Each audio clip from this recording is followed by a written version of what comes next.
What's up? This is William and Caleb from Modern Day Escape. You're listening to Sebastian with The Loud Spot. Check it. Oh, no! Oh, boy! Ah, here it comes! The motherfucking Loud Spot!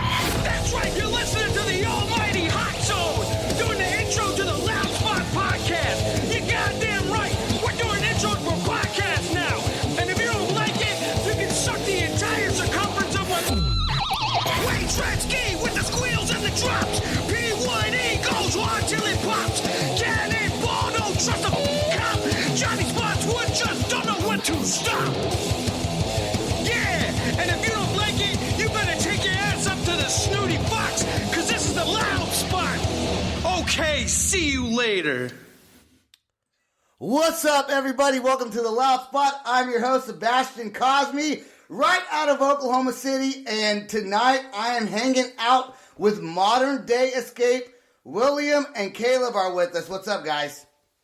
What's up, man? Can we just talk about how that intro encourages the entire circumference sucking? Dude, I love that intro song, man. That's a band. When we first started talking, you told me to check out your podcast. Obviously, I'm going to listen to the intro because that's part of the podcast. And I remember I was cooking in my kitchen and I just stopped completely everything that I was doing just to laugh because I needed that. You know, and I was telling you guys before this podcast started, I don't listen to other people's podcasts. And I don't because my intro song would be totally different if I went with someone else's. You know, it needs to be less than 30 seconds and just music. I'm like, dude, fuck that, dude.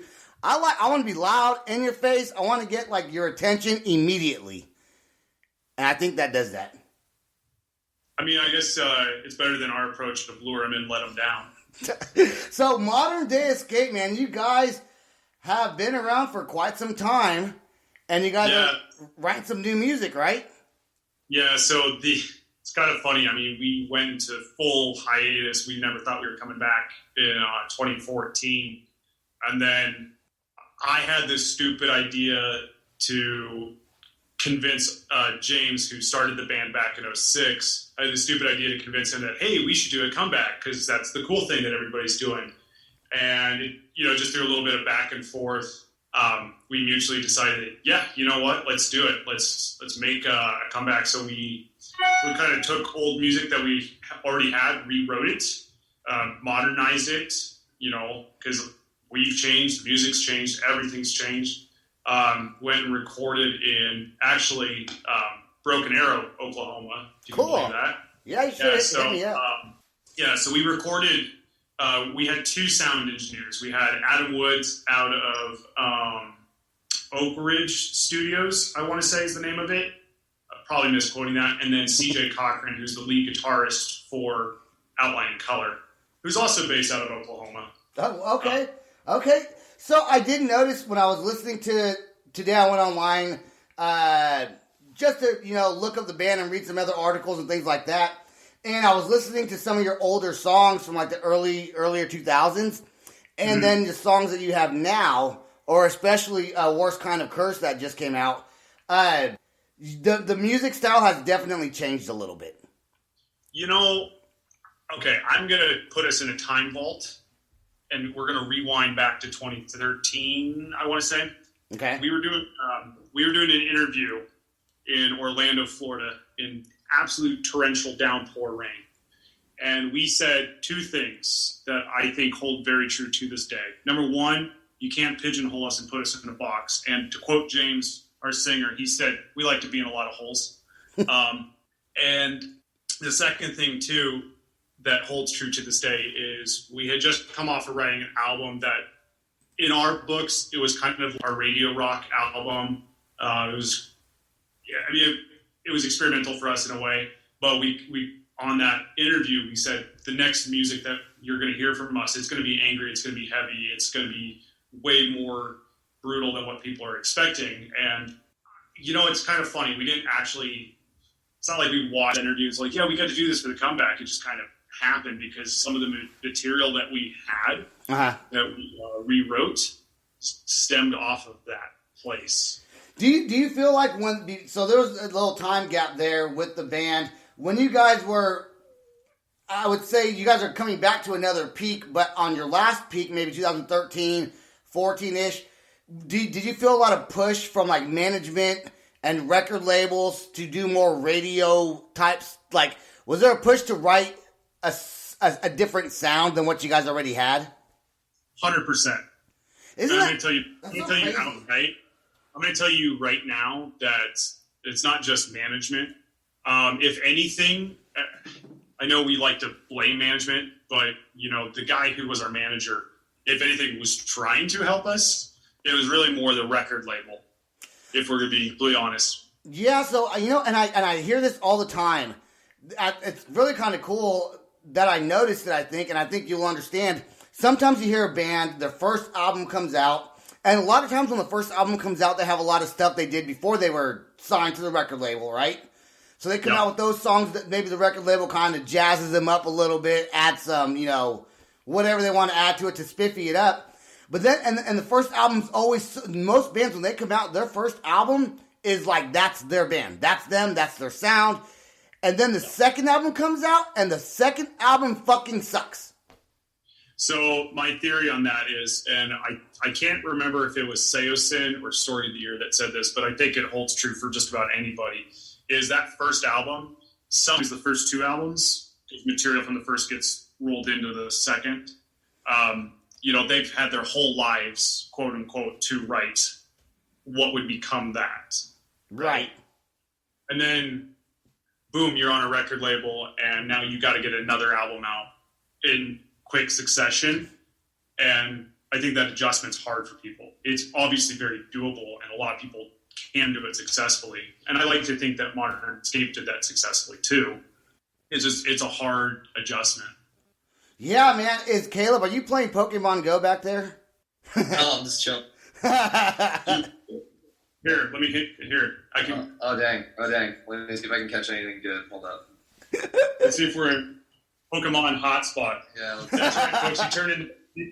Ha! Surprise! Pokemon. What's up? All right. Perfect. Oh, we got a Bulbasaur. So everyone who knows Modern Day Escape, they love Pokemon Go.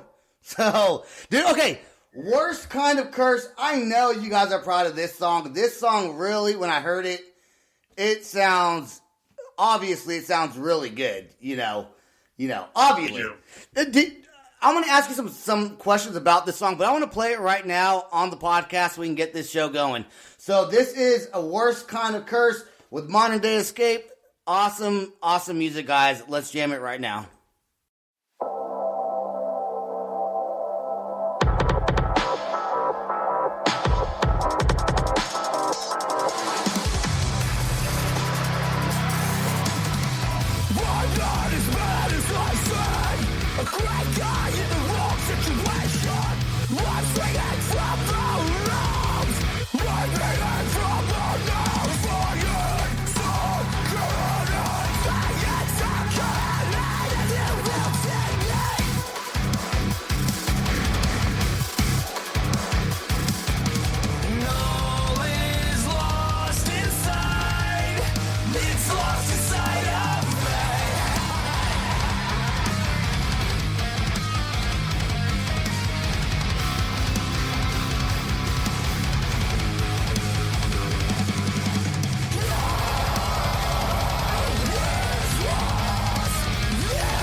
working hard from the start. The only friend I need.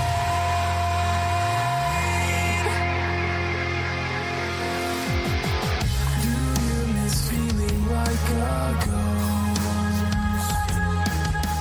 Do you miss feeling like a ghost? Do you miss feeling like a ghost?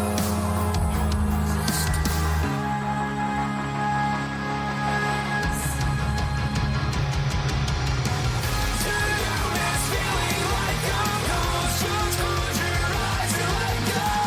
Pull the wheel and we will both just scratch this road. Yeah, like the world bleeds on fire. This still burning bright. We just flicker out, you flicker into flame. You flicker and you fade away.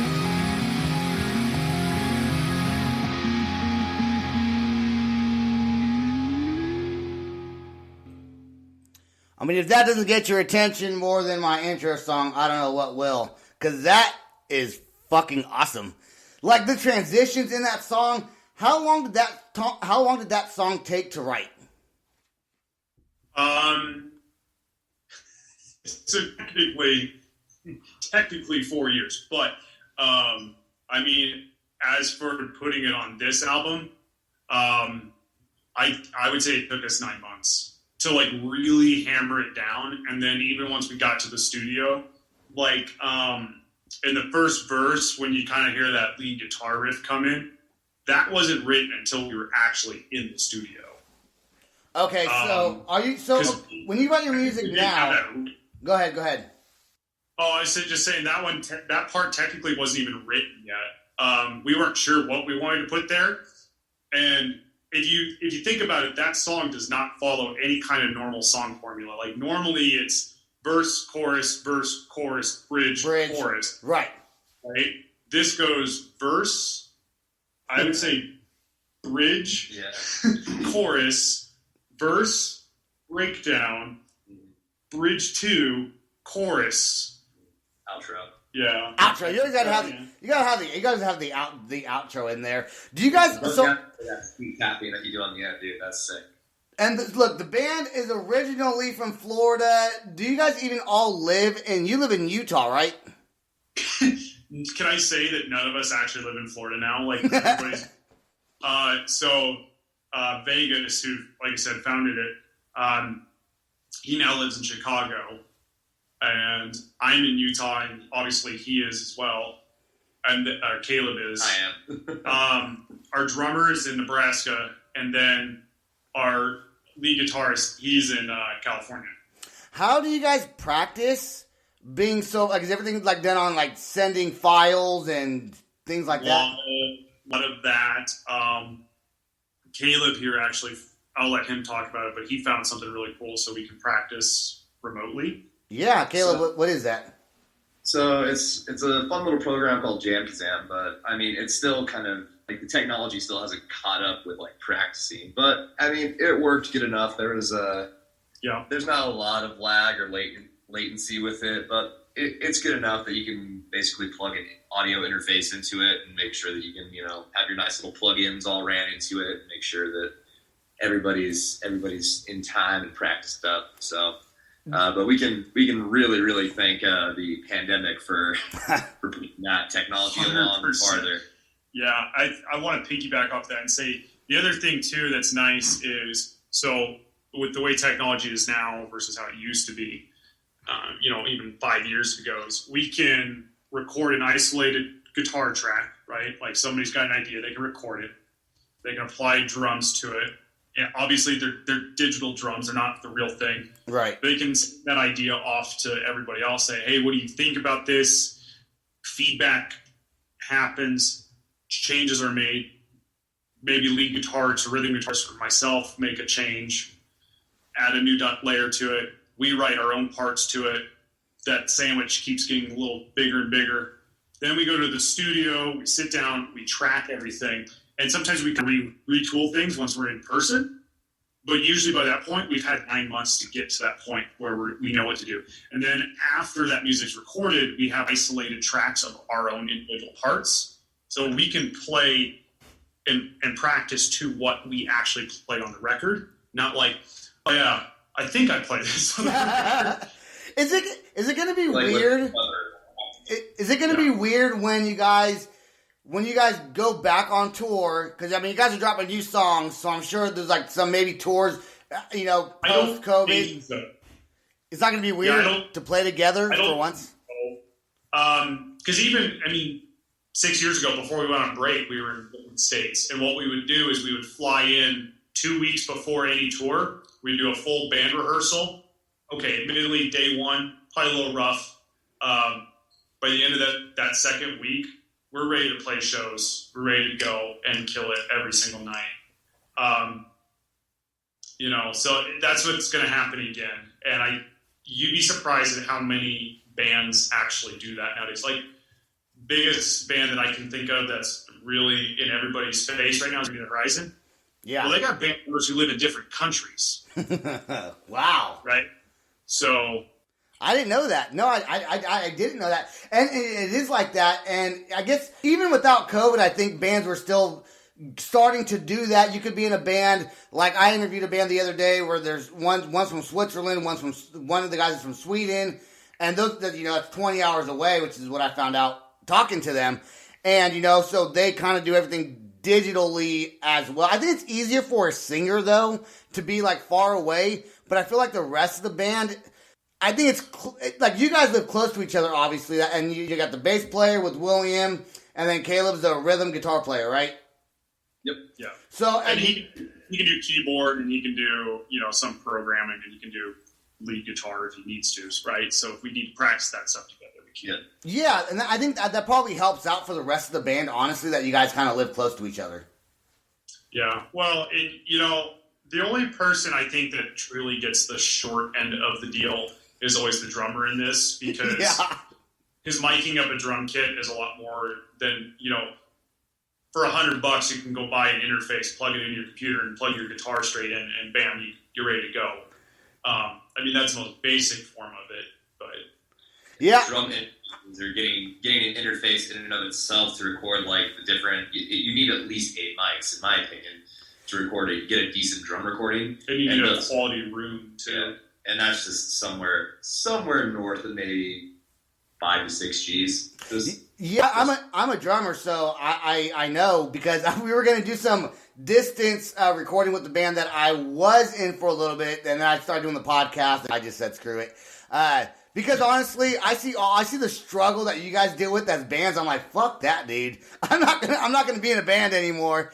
But there is a struggle being in a band. But you guys fortunately already have like a base built to come back and kind of rock it. I'm gonna be honest. At the point that I was in my life when we made the decision, at the point where James was in his life, our drummer, our lead guitarist, now Caleb, he's brand new to this picture, so sorry, bud, you weren't considered.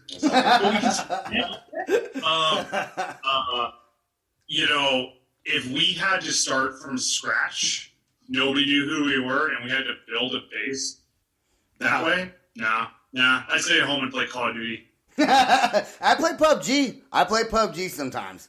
Yeah, no. It honestly, it's because of the fact that we had a fan base, and that was the main thing. Because we saw a lot of other choice bands doing comebacks. Yeah, and we're like, you know what? I think it's time for Modern Day Escape. Yeah, dude, that song you guys came out with is good. I Want to Play Revenge is so sweet. When did this song come out? I can't. You know what? I'm going to look it up right now because I want to say it was in March, but I don't want to misquote you. Okay. That would just be very bad. This is our first single back too. This is right off of our hiatus. This is the first single that we dropped in 7 years, right? So 6 years because the New Life came out. No, yeah, it would be 7 years because New Life came out in June of 2013, and then Revenge came out 2020. So yeah, that's crazy.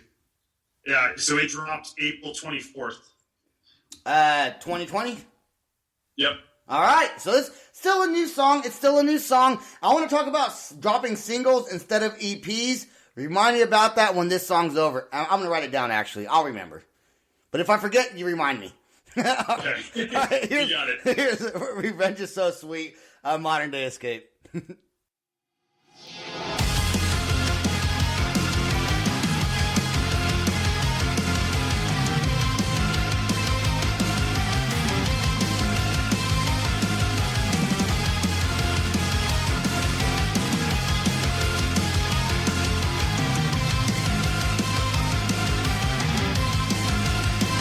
I live my life at 1,000 miles an hour, and my future's looking bright.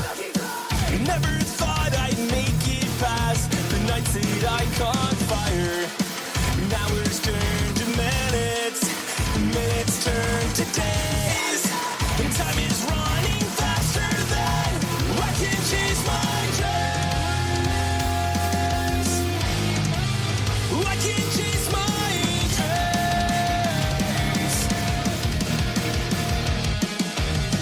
don't even stop to blink it off. Second chances only happen once a lifetime, a lifetime.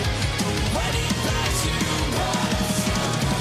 Revenge, it might taste so sweet. Trust me, kid, this isn't what you're needing. Believe me, time won't pass you by.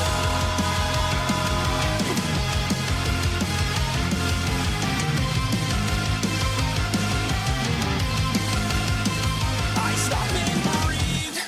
My heart and mind are open. The voices carried me away. My eyes are closed. The notes I wrote are the only friends I made. Hours turn to minutes. The pictures fade away. And time is running faster than I can chase my dreams. I can chase my dreams.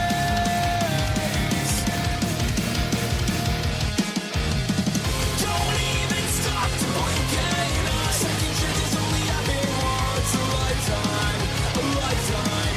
Don't let it pass you by. Revenge, it might taste so sweet. Trust me, kid, this isn't what you're needing. Believe me, time won't pass you by.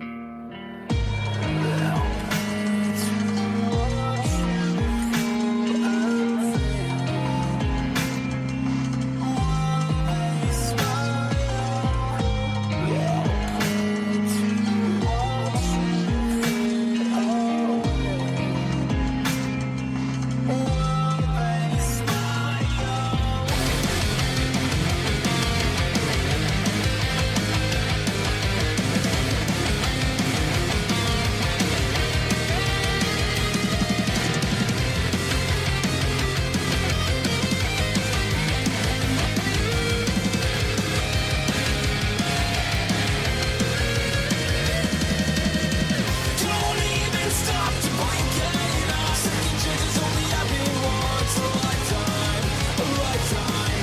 Don't let it pass you by. Revenge, it might taste so sweet. Trust me, kid, this isn't what you're needing. Believe me, time won't pass you. The deeper you go, the darker it gets. Try not to get lost in all you trip up.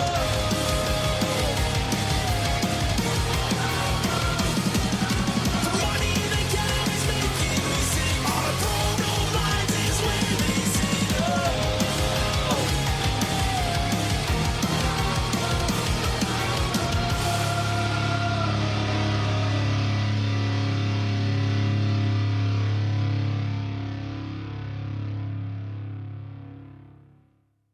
All right, so James decided to crash the fucking party.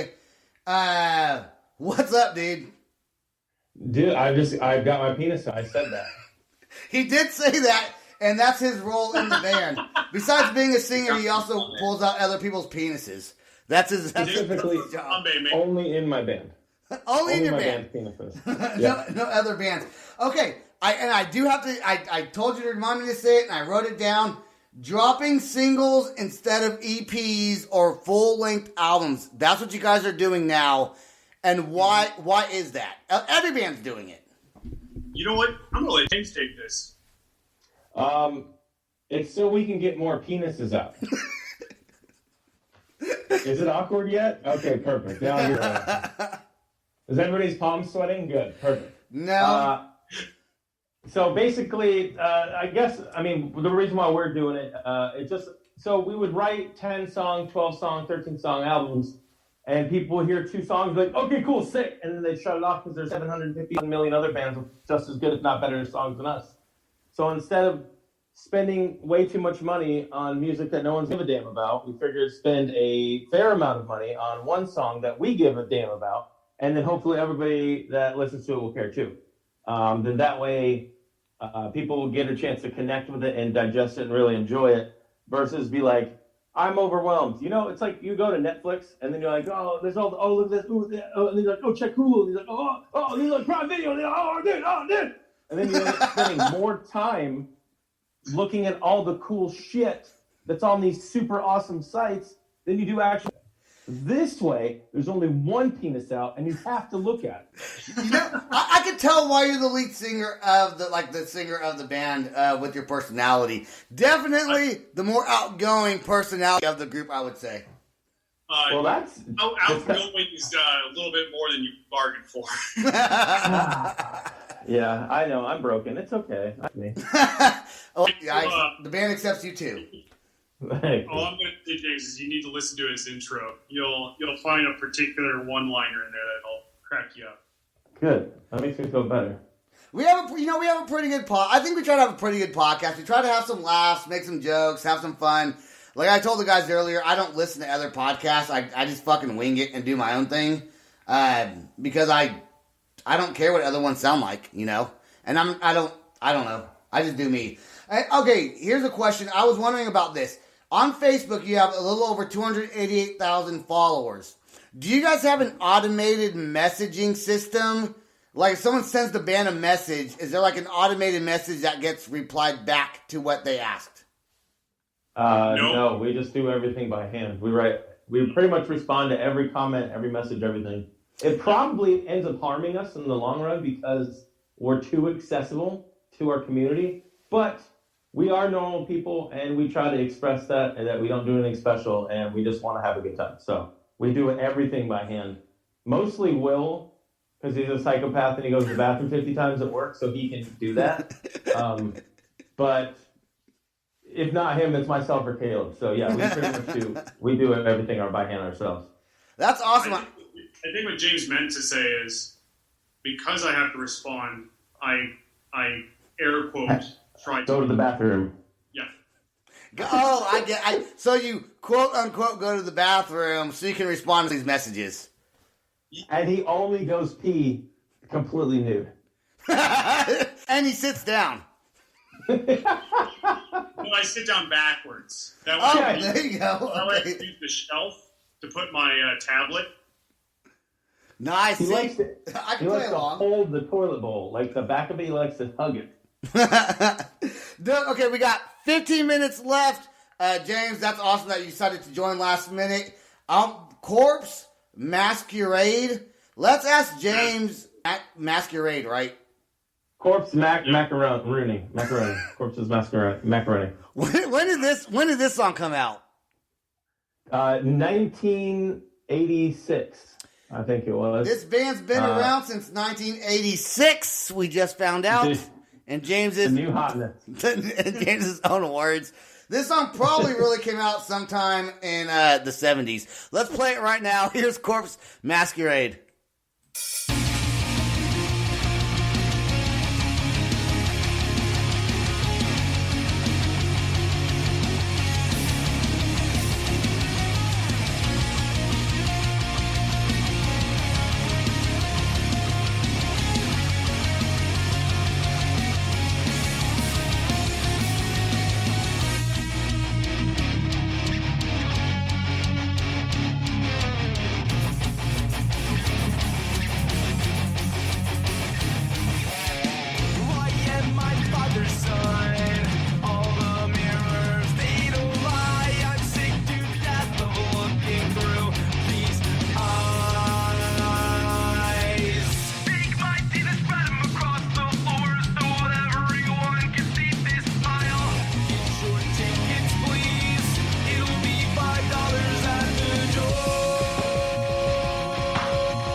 upside down and drink up all the liquid until the painted water's down. Just watch this pain, it fills away until my breath it starts to fade and my hope is gone. I'm gonna die.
Yep, that song definitely has some, like I said while it was playing, a little bit. There's some Dashboard influence in part of that song, which is awesome. What is so as far as bands that you've played with and tours that you've been on, and just countries you played at, what's your favorite, most memorable moments as a band? James, you want to go first on that one? Yeah, so as far as my favorite tour I ever went on, it would probably be I think it was 2010. We went on tour with the Golden Girls, and I've never felt so safe in my life when B. Arthur held me in her bosom. I'll tell you what, that was seeing all those little white-haired babies in the crowd really blew my Pampers off. I'll tell you what, Jim. Is he always like this even at band practice? Yeah. Yes. Yeah. I can see that. I got a buddy like that. I think my favorite tour would have had to have been 1935 when I got to tour the Top Ramen Factory. Oh, that was a good one, dude. I remember that one, bro. You toured the Top Rock. What are some of the bands that you've played with that maybe have influenced your band as far as song structure or style? Do you have anything like that? I can't say that we've played with shared a stage with bands that were directly influences, because it's more of a peer-to-peer relation at that point. Right. I can name one. Okay. One band that we played with that really has directly influenced me that no one ever calls me out on is Taking Back Sunday. Oh. Yeah, that's so respectable though. Yeah. They're a good band. There's so many bands that so this band will get a lot of heat because we came out in a certain genre movement, you know what I mean, with that screamo phase, and we get a lot of heat because of our names sound similar to other bands' names. We all used to wear black with lots of eyeliner and skinny jeans and long black hair and yada yada. But to be honest, we were ripping off bands that everyone calls us and they're like, you guys are stealing from this band, you want to be this band. And we're like, actually, joke's on you, we were actually directly influenced in ripping off other bands that you guys missed out on. So yeah. Dude, Taking Back Sunday, I used to listen to all their music in the early 2000s. I was definitely an eyeliner, skinny jeans, emo, screamo kind of, person. And I kind of still am sometimes. I mean, sometimes I'll still rock the eyeliner. My wife's like, dude, you're old and bald now. Does it really matter? As long as you got to live those glory days of wearing your DC court graphic shoes. I had them.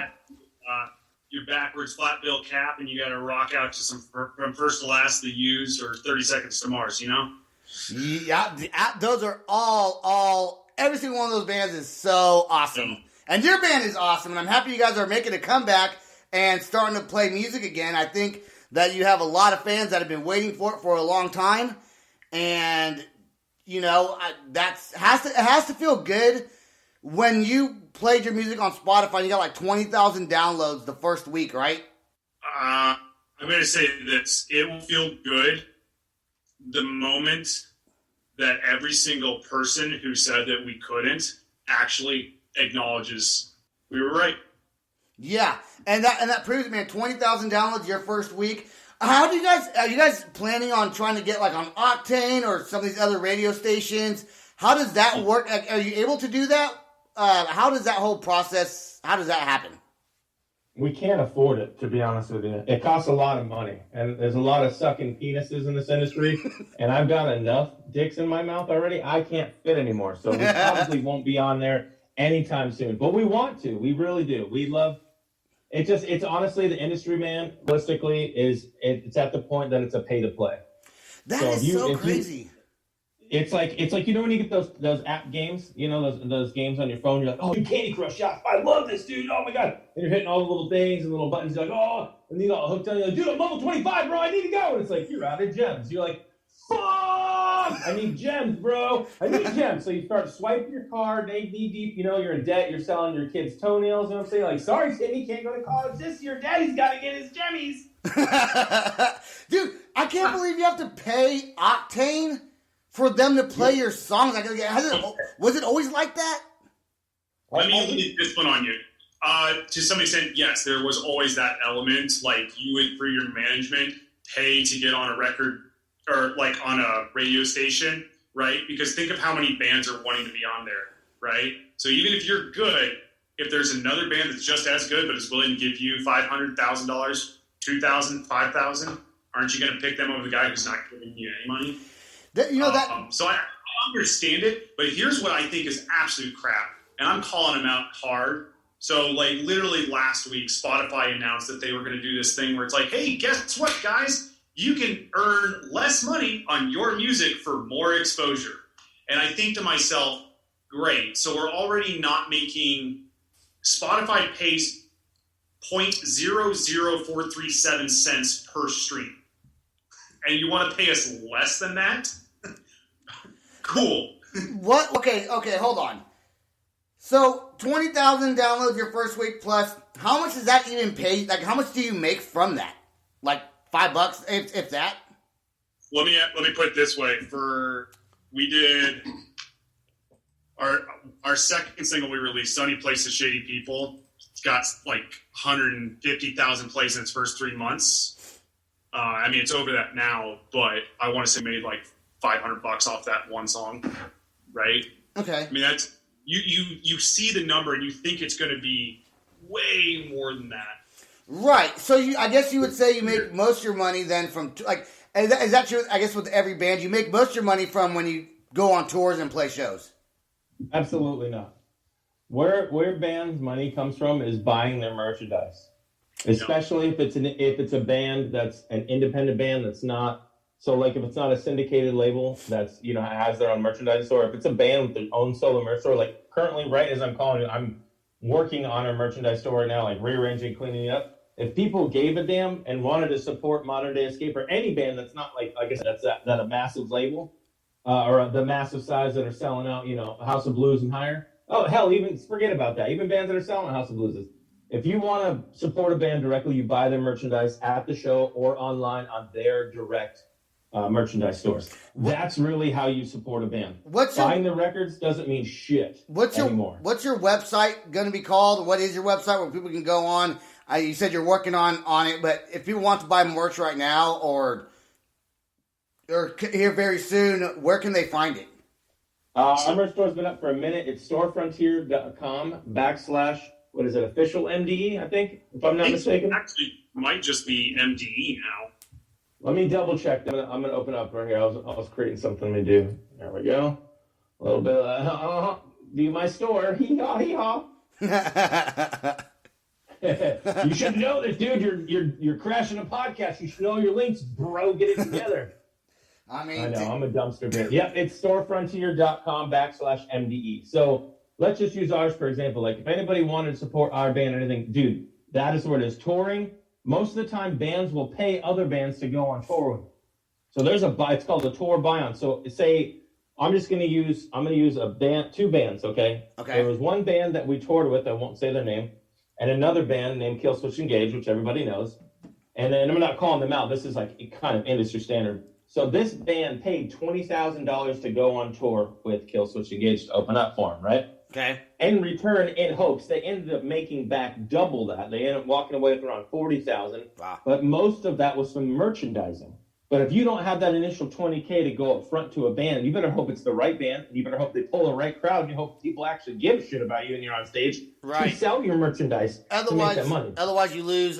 You just lost $20,000. Hey, we only got like a minute left. I gotta play the outro song. Don't go anywhere. You guys stay right there. Thank you for being on the podcast. Modern Day Escape. Go check them out. Everyone already knows who you guys are. But if you don't, you fucking do now if you listen to my podcast. So stay right there, guys. Don't go anywhere. Peace.